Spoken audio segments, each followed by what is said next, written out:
네, 자, 네. 오늘 조금 늦었죠? 미안하고요. 우리 오늘 총론의 이제 거의 뒷부분 오늘 마지막으로 공부한다 이렇게 생각하시면 될 것 같아요. 자, 우리 지난 시간에 그 경찰관 직무집행법 공부했었죠? 그래서 그 직무집행법 부분이 거의 시험에 필수적으로 2문제가량은 꼭 나온다고 그랬었어요. 그죠? 그렇게 했고. 그 다음에 이제 앞쪽에서 경찰작용의 여러분들 교재 188쪽에 경찰작용의 유형이라고 해서 거기 부분은 조금 건너뛰고 경찰관 직무집행법을 우선적으로 먼저 공부했었죠. 그래서 다만 이제 경찰작용의 유형 부분은 그렇게 뭐 많이 나오는 건 아니고 일반 행정법적인 문제라서 많이 나오는 건 아니라서 간단하게 몇 가지만 체크하는 정도로 봐도 괜찮을 것 같아요. 우선 여러분들이 188쪽에 보면 아래쪽으로 와보세요. 쌍가를 1번에 경찰 하명이라고 부르는 게 있죠. 그 하명이라는 말의 뜻 정도는 알고 가자. 하명이라는 건 의무를 부과하는 조치를 하명이라고 합니다. 그러니까 경찰작용의 상당 부분이 국민한테 뭐 운전하지 마라, 그죠? 뭐 영업하지 마라 이런 것처럼 의무를 부과하죠. 그래서 거기 하명 해놓고 두 번째 줄에 뭐라고 써놨어요? 하명에 의해서. 뭐 앞에 쭉 이랬고 두 번째 줄에 의무를 부과하는 경찰작용. 의무 부과라는 단어가 키워드입니다. 의무 부과하는 작용을 하명이라고 부르고. 자, 그 다음에 어떤 내용의 의무를 부과하느냐를 기준으로 보면 네 가지로 나눌 수 있어. 그죠? 그래서 그 밑에 종류에서 내용, 용어 뜻 알아둡시다. 자귀하명, 부자귀하명, 수인하명, 급부하명 이런 말 나오죠? 자귀하명은 뭐 하라는 거야? 국민한테 적극적으로 무슨 행위를 해라. 이런 의무 부과하는 걸 자귀하명이라고 합니다. 자귀하명. 그 다음에 부자귀하명은 그 반대로 뭐야? 하지 마라. 그죠? 뭐 하지 마라 하는 의무를 부과하는 걸 부자귀하명이라고 하고 이런 걸 금지한다 이런 말로도 표현해요. 부자귀하명. 그 다음에 오른쪽으로 올라가서 수인하명 있죠? 수인은 한자 말로 뭐겠어요? 지금 189페이지 하고 있어요. 교재 189쪽에. 수인하명은 받을 숫자 인내할 인자니까 경찰이 뭔가 사회질서 유지를 위해서 무슨 조치를 하는 거 저항하지 말고 인내해라, 받아들여라 이런 의무를 부과하는 겁니다. 수인하명. 자, 그 다음에 급부하명은 뭐 돈이나 물건을 내라 이런 내용의 의무 부과를 급부하명이라고 합니다. 그래서 그 하명의 지금 두 가지로 논점. 하명이라는 말은 의무를 부과하는 작용을 하명이라고 부른다. 그다음에 어떤 내용의 의무를 부과하느냐에 따라서 그 내용에 따라 네 가지 종류로 이렇게 구분한다. 그죠? 그 다음에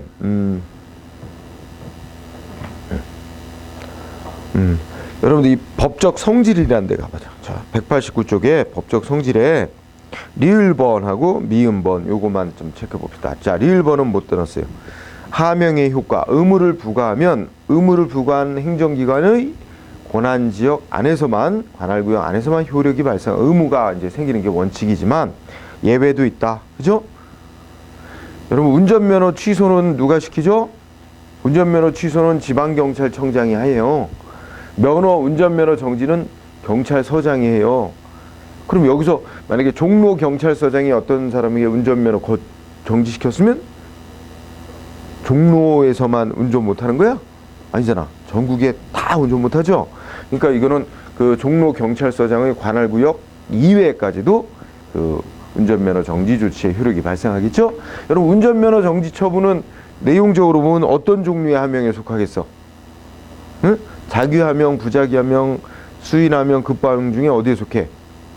부자귀하명이지. 일정한 기간 동안 운전하지 말라는 의무를 부과한 거잖아. 그죠? 자, 어쨌든 리을번 읽어두고요. 일단 미음번. 만약에 국민이 의무에 위반한 행위를 했다 이거야. 예를 들어서 어떤 행정기관을 따지다. 행정기관이 경찰기관만이 아니라 예를 들어서 뭐 우리 시장, 구청장이 어떤 술집 영업소에 대해서 영업 정지 시켰어. 영업 일정 기간 하지 말라. 근데 상대방 영업 정지 기간 중에 또 손님하고 영업하다가 걸렸어. 그러면 손님한테 이 술집 주인이 그 술 거래 계약, 술 팔고 한 이 계약까지 무효가 되느냐? 그거는 아니라고 봅니다. 그래서 미음번에 뭐라고 봐? 자, 쭉 읽어보되 두 번째 줄. 특별한 규정이 없는 한, 즉 원칙적으로 뭐가 돼? 하명에 위반한 법률의 효력은 유효다. 이거죠. 그러니까 의무를 부여받고 의무에 위반한 개인의 행위가 있다 해도 어떻게 된다고? 무효로 한다라고 규정이 따로 있으면 모를까? 그렇지 않는 한 효력은 인정해주고 다만 뭐예요? 처벌 대상 이런 거로 삼는다는 거야. 원칙이. 그래서 거기 예에 보면 알겠죠? 영업정지 위반하고 술 판매한 거래행위 처벌 대상은 되지만 그 손님하고 술 판매한 거래 계약까지 무효로 하지는 않는다. 그죠?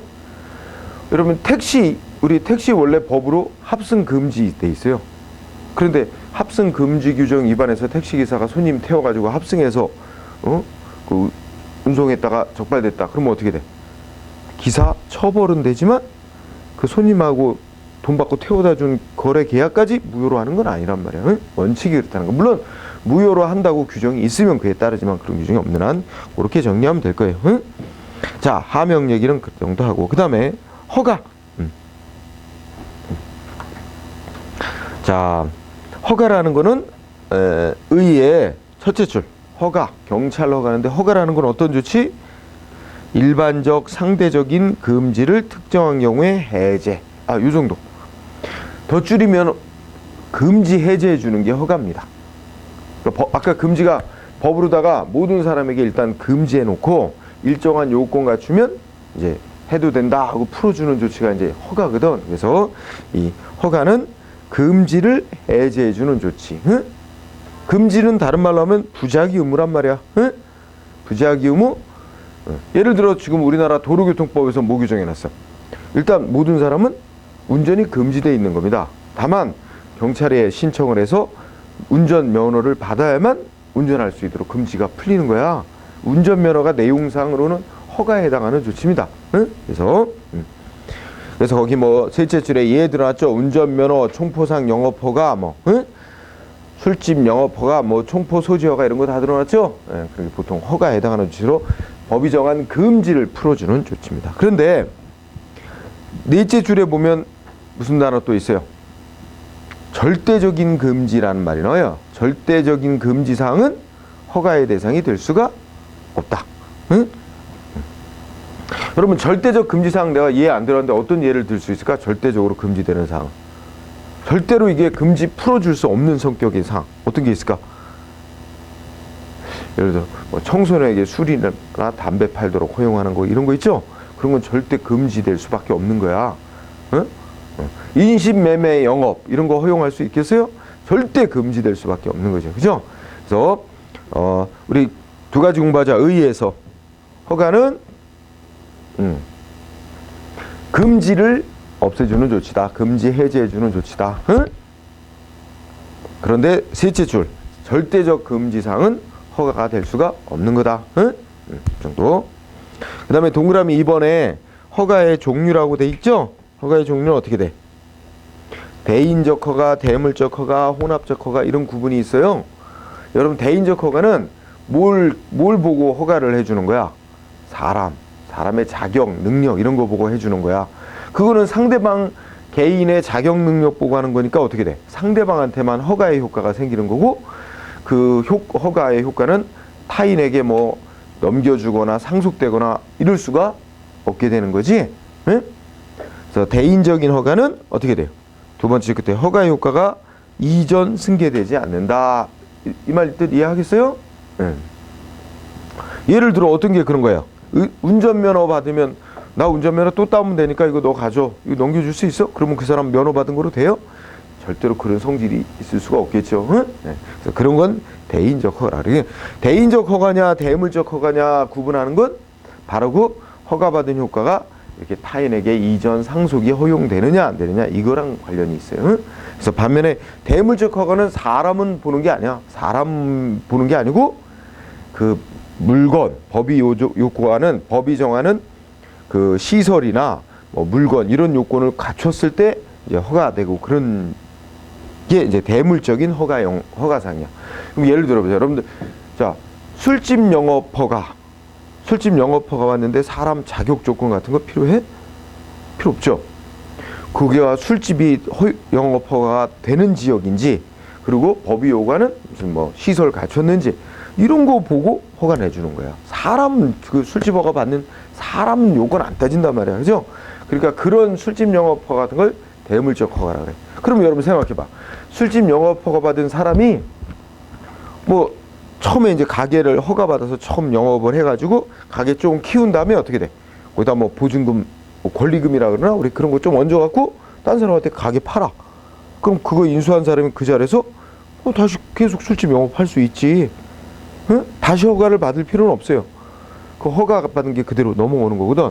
사람이 중요한 게 아니기 때문에, 술집 주인 자격이 중요한 게 아니기 때문에. 그래서 자, 대물적 허가에 속하는 영업은 어떻게 된다? 응? 이전 승계가 된단 말이야. 응? 그 시설을 타인에게 양도하면, 허가받은 영업 시설 이런 걸 양도하면 허가도 그 타인에게 다 이전되는 거야. 응? 바로 요 대인적, 대물적, 이거 구분하는 이유는 그렇다는 거죠. 예. 자, 그 다음에 우리 동그라미 3번 허가해주는 조치의 성질, 형식 이런 걸 하는데, 자, 니은번 보세요. 니은번. 허가는 원칙적으로 무슨 행위? 간단히 공부하면 허가는 원칙적으로 기속행위. 원칙적으로 기속행위란 말, 그거 알아둡시다. 응? 허가해주는 조치는 원칙적으로 기속행위. 이게 뭔 뜻이야?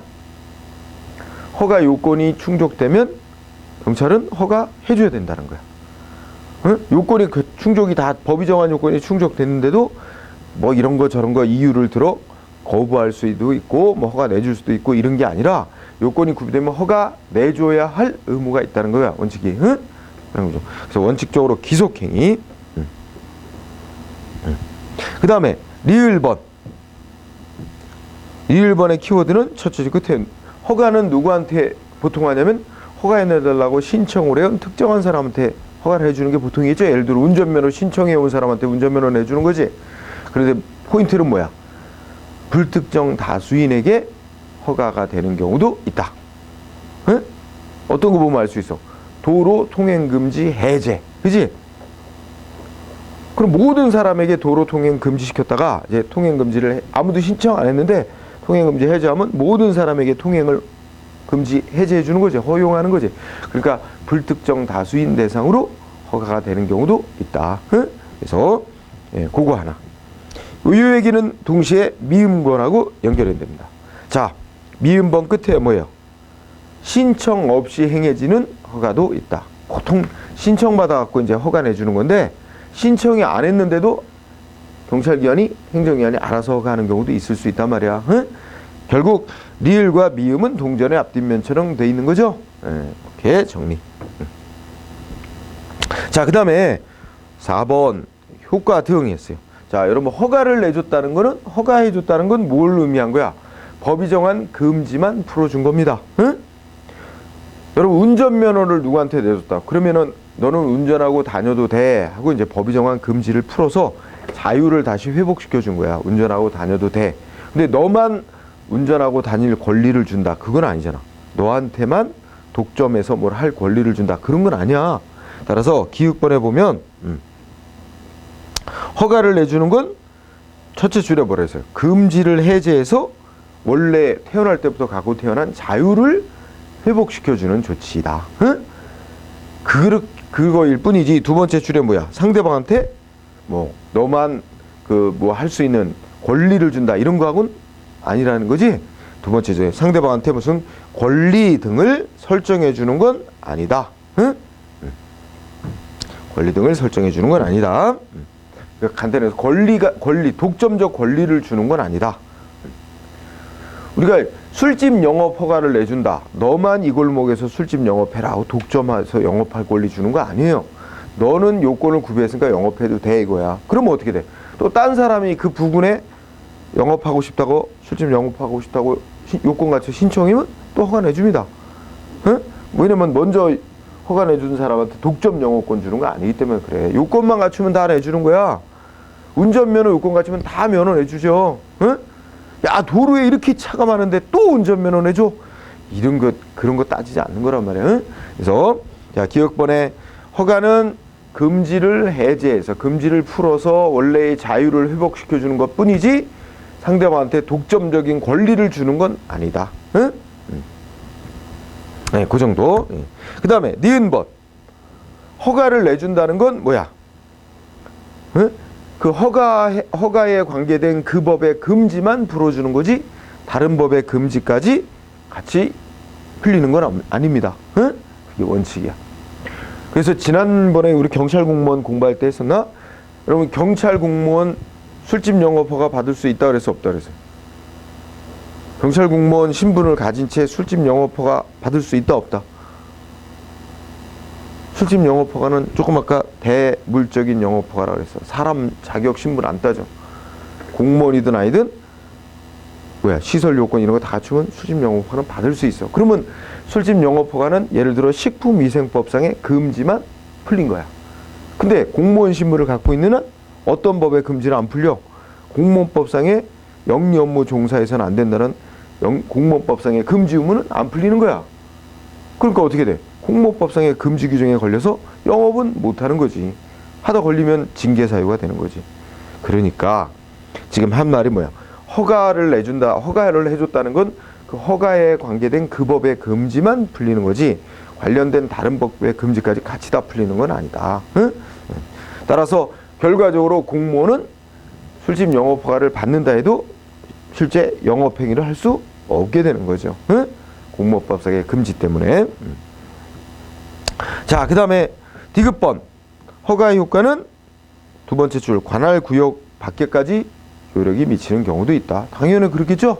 지방경찰청장이 운전면허 내주면 전국 어디서든 운전할 수 있잖아. 그렇죠? 응? 자, 그 다음에 5번 동그라미 5번 봅시다. 무허가 행위의 효력 나왔죠? 응? 허가받고 하도록 돼 있는데 무허가 행위를 하면 어떻게 될까요? 여러분 운전하고 다니는 행위 무허가 운전하면 처벌되죠? 무면허 운전하면. 그죠? 이게 처벌 대상은 되는 거야. 그런데 여러분 술집에서 허가 안 받고 무허가 술집에서 손님한테 술 파는 계약을 했어. 그럼 어떻게 돼? 무허가 술 판매했다고 처벌을 하지만 그 손님하고 술 판 것까지 무효로 하지는 않는단 말이야. 따라서 그 얘기야. 그래서 무허가 행위의 효력에 기억번 뭐라고 돼 있어요? 응? 첫째 그때 무허가 행위의 효력은 원칙적으로 유효, 다만 처벌 대상으로 할 뿐이다. 응? 네, 아까 하명하고 똑같은 논리죠? 그렇게 정리하면 될 거예요. 그 다음에 중간에 좀 넘어가고 그 다음에 맨 밑에 7번 허가 갱신이라는 단어가 있어. 그죠? 허가를 갱신해 준다는 건 뭐야? 지금 191페이지 아래 갱신이란 말인데 허가 갱신해 준다는 건 이제 허가 내줄 때 우리 운전면허 갱신하잖아. 허가 내줄 때도 유효기간을 정할 수가 있어. 그럼 그 기간 지나기 전에 나 연장해 달라고 신청을 해오면 이제 심사해서 다시 연장해 주는 게 허가 갱신입니다. 근데 그 연장해 준다고 생각하면 돼. 허가 연장. 그러면 허가 갱신은 기억번. 신청을 받고 갱신해 줄지 말지는 원칙적으로 뭐예요? 행정기관에 알아서 결정할 문제예요. 밑줄 쳐주세요. 기억번에 허가 갱신 여부. 허가 갱신해 줄지 여부는 원칙적으로 뭐라고? 재량이. 반드시 갱신해 줘야 될 의무는 없는 거야. 응? 허가 갱신해 줄지 여부는 원칙적으로 재량행위다. 이 말 알아두고요. 그 다음에 니은번. 허가를 갱신해 준다는 거는 여러분 어떻게 돼? 자, 기존에 내줬던 허가 없어지고 새로운 허가를 다시 내주는 거냐? 아니라는 거야. 그게 아니고 기존의 허가를 다시 그대로 기간을 그대로 동일하게 연장해 주는 조치로 봐. 응? 그래서 니은번. 허가를 갱신해 준다는 건 종전에 내줬던 허가의 효력을 그대로 연장, 유지시키는 것일 뿐 새로운 허가를 내주는 게 아니다. 응?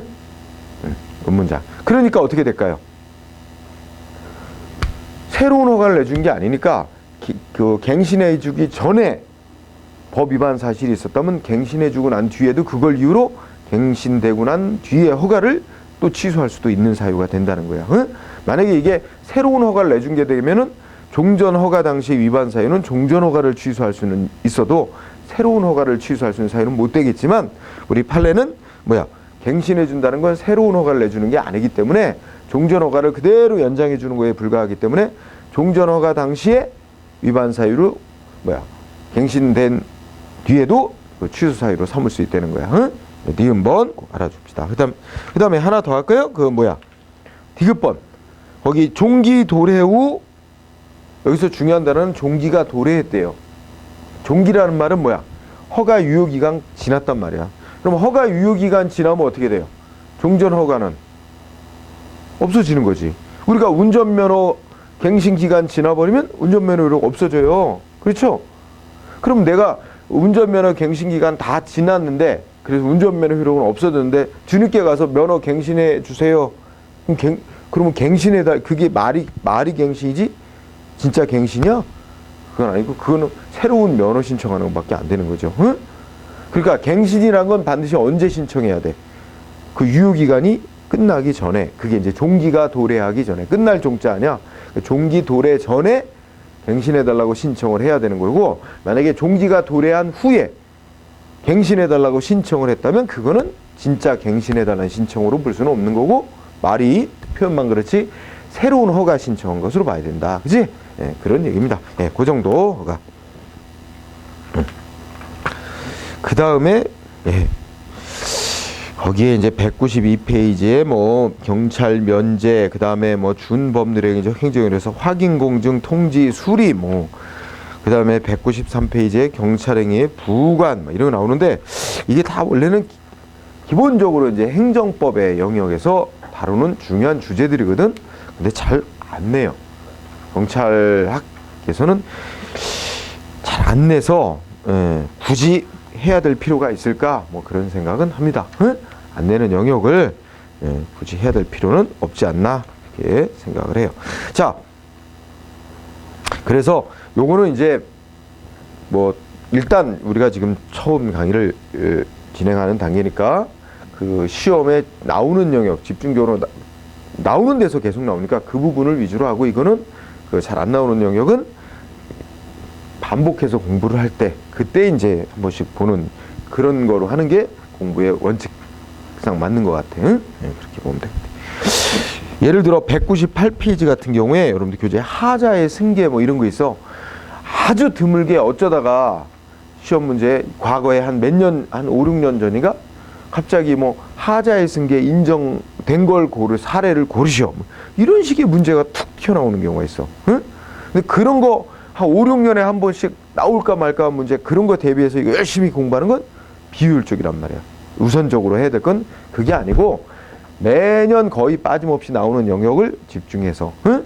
그렇게 한 연후에 그게 어느 정도 이제 실력이 쌓여서 90% 됐다고 할 때 이제 좀 더 만점을 위해서 뭐 안 나오는 영역도 좀 더 커버 이렇게 해야 되겠지? 처음부터 그 난이도 많이 나오는데 안 나오는데 구분 없이 똑같은 비중을 둬서 공부하는 것 자체가 비효율적인 거야. 응? 그러니까 이런 영역은 좀 넘어가도 될 겁니다. 응? 그래서 어디에 뭐 강제 집행, 즉시 강제 뭐 이런 얘기 좀 나오고 하는데 다 넘어가도 일단은 넘어가도 괜찮아요. 응? 지난 시간에 봤듯이 어디가 주로 나온다고요? 경찰관 직무집행법이 항상 두 문제 나온단 말이야. 응? 그쪽을 신경 쓰면 될 겁니다. 자, 그러면 뒤로 가서 직무집행법을 중시하고 그 다음에 여러분들 245페이지를 보세요. 네.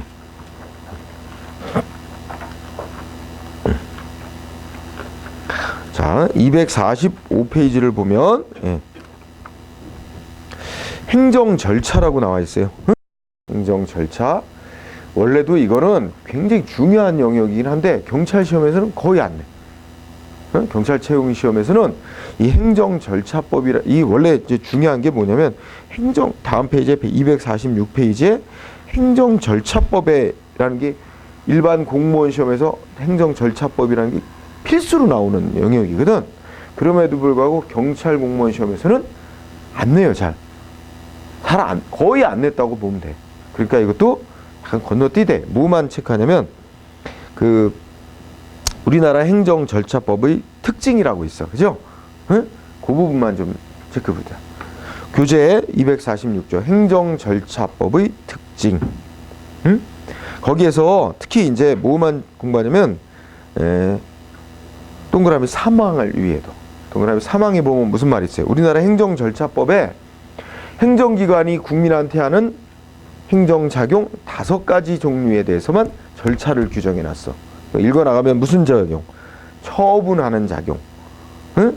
처분 절차, 또 뭐 규정했대? 행정상 입법 예고. 행정기관이 법 개정, 제정 뭐 이런 거 하는 거 있지?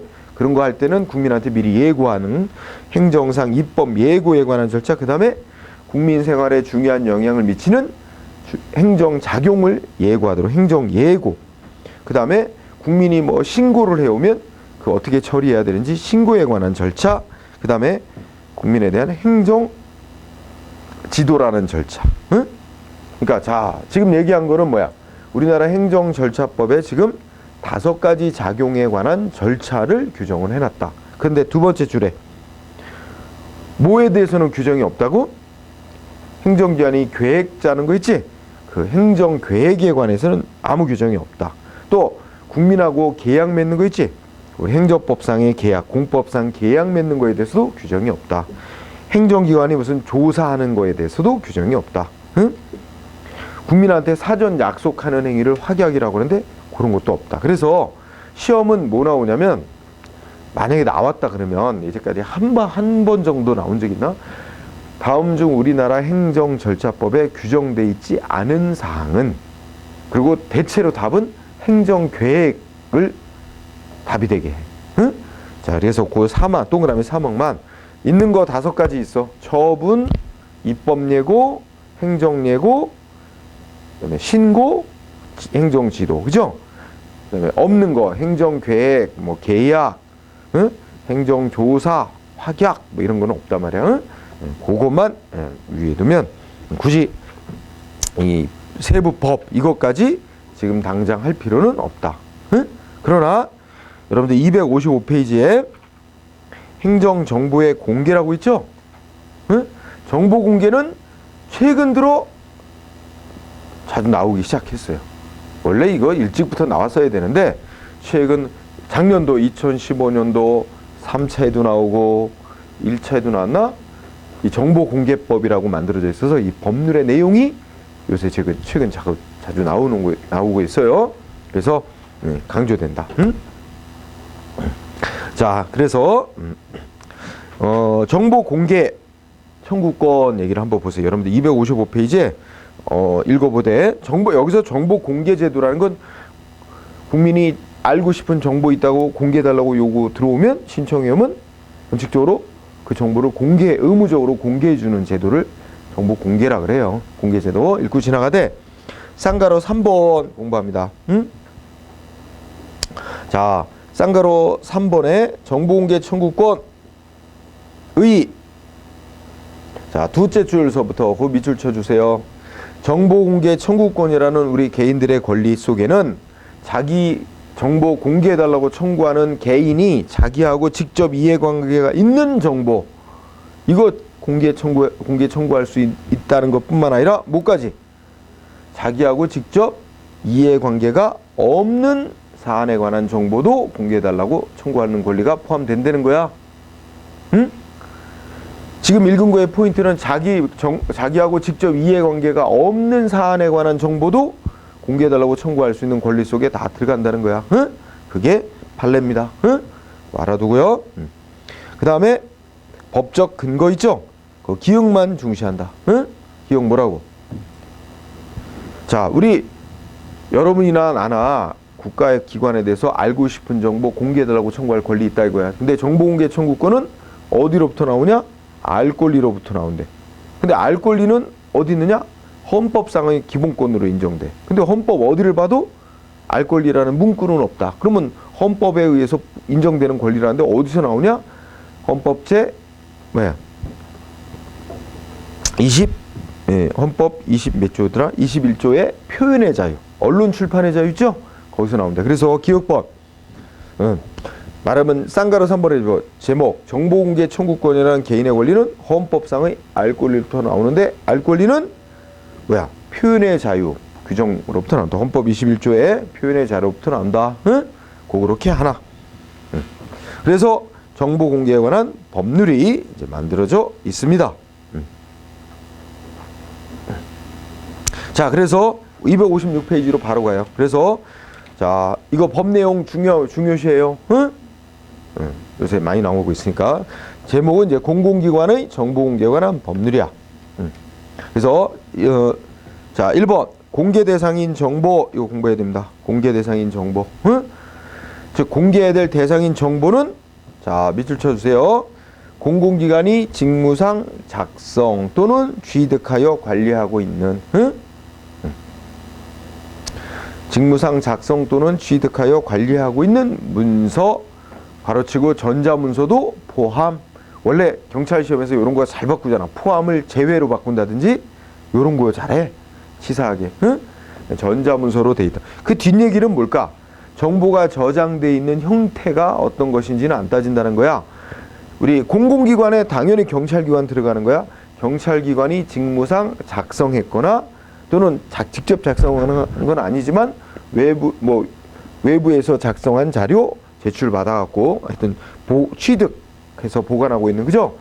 직무상 작성 또는 취득하여 관리하고 있는 모든 형태의 정보를 다 공개 대상인 정보로 한다는 거죠. 원칙이 전자문서를 포함해서. 그 다음에 2번은 뭐 별거는 없고 공개하는 방법에 대해서는 뭐 정보를 열람하게 할 수도 있고 특히 여기서 뭐가 문장에 들어있어? 사본이나 복제물 밑줄 사본이나 복제물을 공개할 수도 있게 돼 있는 거야. 그죠? 그러니까 여기서 뭐가 공개해야 되는 정보는 공공기관이 공개해야 되는 정보는 반드시 원본만 공개해야 된다는 건 아니지. 사본이나 복제물을 공개할 수도 있다는 거야. 그게 이미 명시돼 있어요. 그 다음에 방가로 3번 공개 의무가 있는 공공기관에서 크게 보면 모든 국가기관, 지방자치단체, 뭐 대통령령으로 정하는 기관 이렇게 있죠. 대통령령으로 정하는 기관 보면 국공립학교, 사립학교, 초중고, 대학교 다 포함되고 뭐 등등 이렇게 쭉 나열돼 있어요. 응? 다만 세세하게는 안 낼 거예요. 왜냐면은 이거 세세하게는 안 내고 여러분들이 이제 경찰기관은 당연히 여기서 말하는 국가기관이니까 당연히 정보 공개해야 할 의무가 있는 공공기관이에요. 응? 즉 공공기관은 공개 청구 들어오면 공개될 의무가 있는 기관을 말하는데 경찰기관 당연히 포함되는 거니까 그건 넘어가고. 자, 방가로 4번 제3조에 뭐라고 써 있어요? 정보공개 원칙. 공공기관이 보유 관리하는 정보는 국민의 알 권리 보장 등을 위하여 이 법이 정하는 바에 따라 적극적으로 공개해야 된다는 원칙을 선언했어. 응? 네, 정보공개 원칙을 선언해 놓고 있습니다. 그 다음에 적용 범위. 적용 범위의 동그라미 2항. 지방자치단체는 그 소관 사무에 관한 법령의 범위 정보 공개에 관한 조례를 정한다. 이건 뭐 여러분들 경찰 시험에는 별로 크게는 문제는 안 되겠다. 응? 지자체마다 조례로 자기네 지방자치단체 보유한 정보 공개토록 하는 내용의 조례를 정할 수 있다는 거고, 여러분들 경찰 시험 관리에서는 3항 국가안전보장 관련되는 정보 및 보안 업무 관장하는 기관. 예를 들면 전형적인 예가 국정원 같은 데겠지. 이런 데서 국가안전보장 관련 정보 분석 목적으로 수집 작성한 정보는 이 법 적용하지 않는 걸 원칙으로 한다. 응? 3항 체크해두고. 자, 쌍가루 6항. 정보 공개해달라고 청구할 수 있는 권리자 누구요? 누구한테 있대요? 정보 공개해달라고 청구할 수 있는 권리는 누구한테 있다? 응? 밑줄. 모든 국민. 모든 국민. 또 두 번째 줄. 대통령령으로 정하는 외국인. 하여튼 외국인. 응? 둘이야. 외국인도 있어요.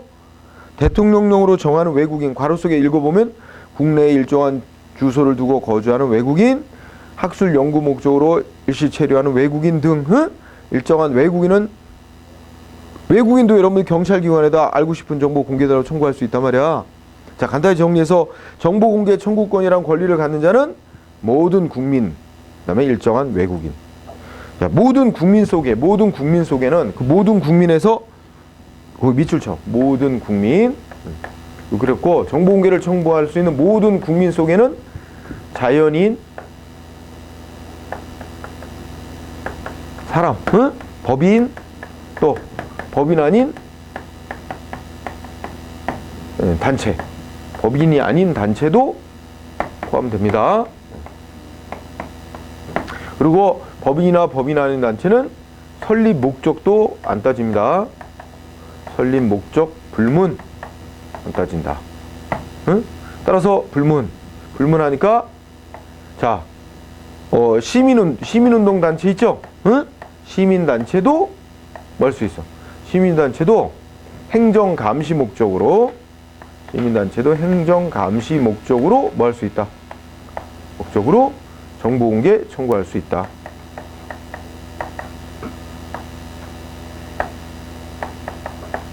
이거 판례야. 응? 대법원 판례. 아유, 이쪽 여기가 끊어졌겠구나. 네. 그래서 다시 옆으로 쓸게요. 시민단체도 뭐야? 행정감시 목적으로 정보공개 청구할 수 있다. 응? 네. 즉 이렇게 써놓지만 여러분 머릿속에는 뭐야? 일반 환경운동연합 같은 시민단체도 정부기관에 대해서 알고 싶은 정보 공개달라고 청구할 권리 있다고 인정됐다는 거야. 응? 자, 그 다음에 특히 중요한 거로 보면 257쪽의 9번을 보세요. 응? 9번 항목 뭐 있어요? 비공개 대상 정보 이런 거 있죠? 그러니까 앞에 원칙은 뭐였어 아까? 응? 정보공개 원칙 제3조 해가지고 어떻게 했어?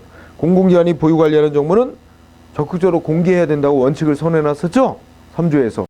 그래서도 구조에 오면 뭐 있어? 공공기관이 보유 관리하는 정보는 공개 대상이 된다. 다만 8가지 항목에 해당하는 정보는 뭐 할 수 있다? 공개하지 않을 수 있다고 명시되어 있습니다. 응? 두 줄. 그러니까 첫째 줄 끝에 거. 다음 각 호의 어느 하나. 그러니까 8가지 항목이 쭉 있는데 밑에 8가지 항목 중의 어느 하나에 해당하는 정보는 공개하지 않을 수 있다. 공개하지 않을 수 있는 정보 8가지 있다는 거야. 꼭 외울 필요는 없고, 그죠? 그래서 한번 참고사항으로 읽어주세요. 그 다음에 들어가보자. 자, 10번 258쪽에 정보 공개를 청구하는 방법 2가지 공부합니다. 하나는 셋째 줄에다가 뭐예요? 정보 공개 청구서를 작성해서 제출하거나 말로 써. 그러니까 그 일반 국민이 뭐 우리 경찰기관에 정보 공개 청구하는 방법은 일정한 청구서라고 하는 양식의 서류를 작성해서 제출할 수도 있지만 말로도 청구할 수 있어. 응? 서면으로만이 아니라 말로도 청구 가능. 이거 하나. 두 번째, 둘째 줄에 청구서로 작성해서 낼 때는 청구서 낼 때 뭐 기재하게 돼 있어요? 성명, 주민등록번호, 주소 및 연락처 이런 거 기재하게 돼 있죠? 그러면 실명으로 청구하는 거야? 익명으로 청구하는 거야? 실명으로. 응? 그래서 우리 일반 공무원 시험 문제에서 정보공개 청구는 익명을 원칙으로 규정해놨다 이렇게 해서 틀리게 낸 적이 있어요. 익명이 아니라 실명. 응? 여기 2가지 공부하라고 했죠? 실명으로 연락처 등 기재한 되고, 그 다음에 말로도 청구할 수 있고. 응? 그 다음에 11번은 숫자 유의해야 돼. 자, 일반 국민이 정보공개 청구해달라고 들어갔지? 그럼 공공기관은 청구받은 지 얼마 안에 공개 여부 결정해야 돼? 응? 동그라미 1번이 제일 중요합니다. 공공기관은 청구받으면 청구받은 날부터 10일 안에 공개 여부를 결정해야 된다. 응? 10일 안에. 그게 제일 중요한 거고, 그 다음은 근데 10일 내에 공개 여부를 결정하기 어려운 어떤 부득이한 사정이 있으면 어떻게 돼? 10일을 연장할 수도 있대. 그러면 총 합쳐서 며칠 안에는 공개할지 말지 결정을 내려야 되는 거야. 총 합쳐서 20일 안에는 공개할지 말지 결정을 내려야 되겠죠? 네, 그렇게 이어지는 겁니다. 응? 자, 그러면 그 넷째 줄. 중에 동그라미 사망 있죠? 사망이 뭐라고 써 있어? 공공기관은 공개해달라고 청구된 정보의 전부나 일부가 제3자, 다른 자와 관련된 정보로 공개해달라고 청구가 들어왔을 때는 어떻게 해야 돼? 그 정보 공개 청구가 들어왔다는 사실을 지체 없이 어떻게 해야 돼? 응? 지체 없이 3자에게 알려줘야 되는 거예요. 제3자에게 통지해야 되며 필요할 경우에는 의견을 들을 수 있다. 그죠? 이것도 세밀하게 따지면 제3자에게 통지해 주는 건 의무적으로 하게 돼 있죠. 근데 그 3자의 의견을 듣는 것 필요한 경우에 의견을 들을 수 있다 해서 그거는 또 재량으로 돼 있는 거야. 그죠? 그래야 됩니다. 예, 그 다음에 12번 정보공개 심의회. 그래서 국가기관 등은 정보공개 여부 등을 그러니까 정보공개 청구가 들어오면 그거에 대해서 공개할지 말지 이거를 심사해서 자문해주는 역할하는 기구로 정보공개 심의회라는 걸 설치 운영한다. 정보공개 심의회는 그러니까 경찰기관에게도 있겠죠. 위원장 1명 포함해서 5명 이상 7명 이하의 위원으로 구성한다. 응? 경찰 채용시험에서 이런 거 좋아해. 무슨 심의회, 무슨 위원회, 뭐 위원수 막 이런 거 있잖아.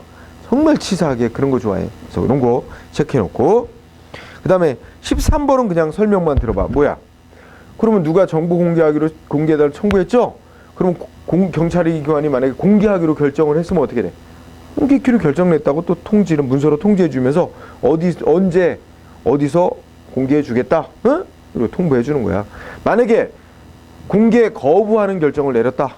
청구받고. 그럼 어떻게 해? 역시 공개 못한다. 거부하는 결정을 문서로 통지해주면서 아까 법 제9조 메토에 해당되기 때문에 공개를 할 수가 없습니다 하고 근거와 이유를 문서에 써서 보내고 당신 승복 못하면 어떻게 굴복하면 됩니다 하는 거 이런 거 다 문서로 알려주게 돼 있다는 거예요. 넘어가. 14번은 통째로 중요. 부분 공개.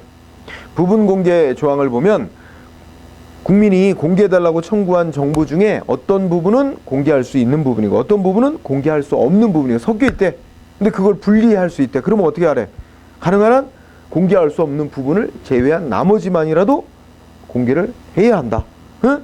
일부만이라도 공개할 수 있는 부분 분리 가능하다면 14번 공부하고 그 다음에 15번은 전자적 공개라고 그랬죠? 자 여기서 포인트는 이제 우리 경찰기관이 정보를 보유하고 있을 때 이게 전자적 형태로 보유하고 있는 정보가 있을 수 있고 전자적 형태가 아닌 형태로 보유하고 있는 정보가 있을 수 있죠. 그러면 여기에 이제 동그라미 1, 2번이 나눠지는데 2번을 주로 포인트를 삼자. 자 2번에 셋째 줄 15번에 2번에 뭐 있어? 전자적 형태로 보유 관리하지 아니하는 정보. 응? 이게 포인트야. 그러니까 뭐 옛날 오래된 것으로서 손글씨로 써가지고 막 이렇게 돼 있는데 그걸 국민이 뭐야? 뭐 디스켓에 담아달라, 응? 메일로 보내달라, 뭐 이렇게 청구할 수 있단 말이야.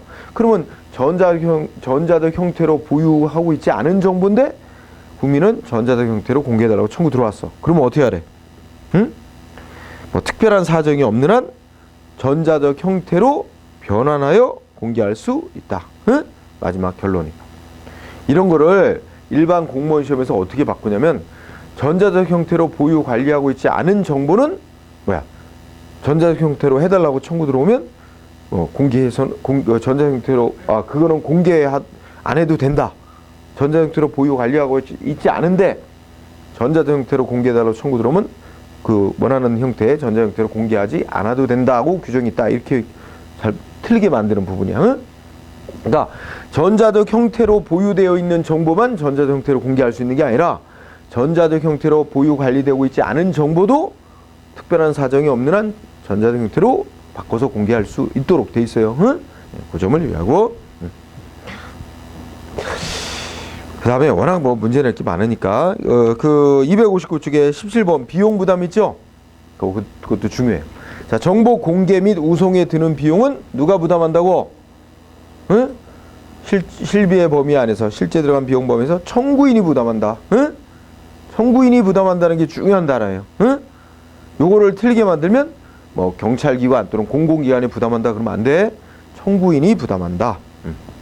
다만 뭐 그 정보를 어디다 쓰려고 하느냐, 공익을 위해서 쓰려고 한다. 이를테면 뭐 경감해 줄 수도 있다고 돼 있죠. 넘어가고. 자, 18번 어떻게 돼요? 응? 불법 구제 절차 이렇게 돼 있죠. 불법 구제 절차 세 가지가 있어요. 응? 먼저 동그라미 1번 밑줄 서주세요. 이의 신청. 그 다음에 뭐야? 6째 줄, 7째 줄인가? 중간에 행정심판. 지금 거기 이의 신청. 그 다음에 또 뭐 있대요? 행정심판.